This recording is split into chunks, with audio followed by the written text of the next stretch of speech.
Hi, I'm Josh Fedele, and if I've learned anything over the last 8 weeks, it's that you can teach an old dog new tricks. But seriously, I was really worried about returning to school after a 16-year break.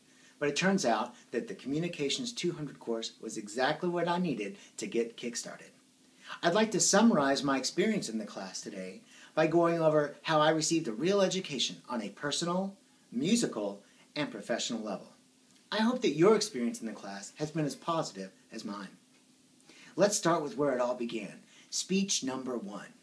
The introductory speech, the topic was chosen for us, but that doesn't change the fundamental principle of choosing a topic to speak about that you already know something about. Well, we know plenty about ourselves, so the next goal was to organize our thoughts, to decide on main points and prioritize them. I chose family, professional experience, and long-term goals.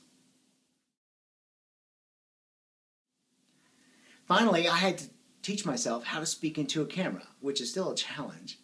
I had to figure out the logistics of how I would record myself. I had to rehearse a whole lot in front of the camera, and I had to figure out how to get my video from YouTube to the classroom forum and follow those crazy directions. The first speech provided that needed reinforcement of communications fundamentals. But mostly, it provided me the personal confidence to know that I could be successful in a college course again after that long break. The second speech would provide a little more of a challenge. The second speech, informative speech, my goal was to carry over the fundamentals from speech number 1 and build upon them. I chose a familiar topic, conducted research, and I even received a little music education on my own. My familiar topic? The saxophone. I discussed the origins of the saxophone, notable figures in its history, and the personal impact of the saxophone on my life. Next up, I had to do something new, a bibliography. That meant I had to go out there and research some things that weren't already in my head. So I researched the inventor of the saxophone, Adolph Sax.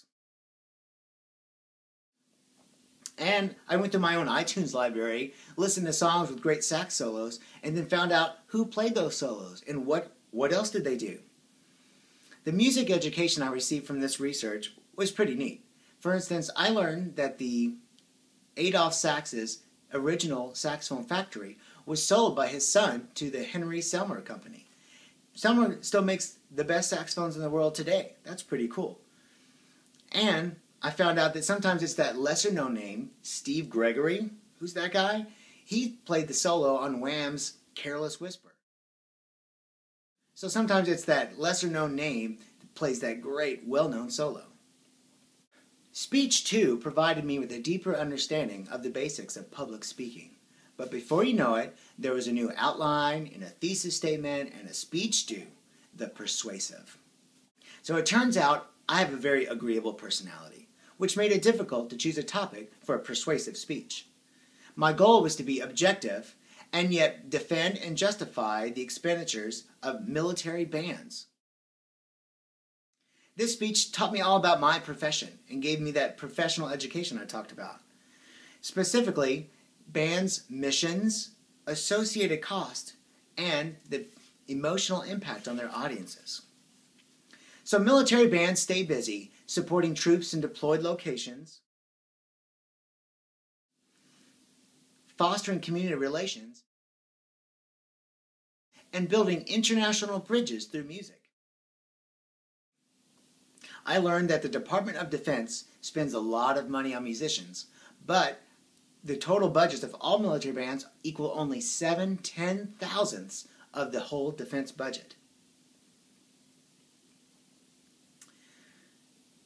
So at the conclusion of any concert, military or civilian, I feel a real connection with the audience when they applaud my performance. But what I hadn't really thought about was the emotional impact that that same performance of a military band would have on its audiences, both whether they be veterans, active duty military, or the next generation of future servicemen and women. I think this trip down memory lane has shown you that I had an excellent educational experience. I hope that as you reflect upon your last 8 weeks, that you see that you didn't learn only about public speaking, but you probably learned a little bit about yourself, which is what sticks with us the longest. Returning to the classroom, even online, provided me with a real education, personally, musically, and professionally. And I'd like to thank you all for being with me on this crazy ride. Thanks.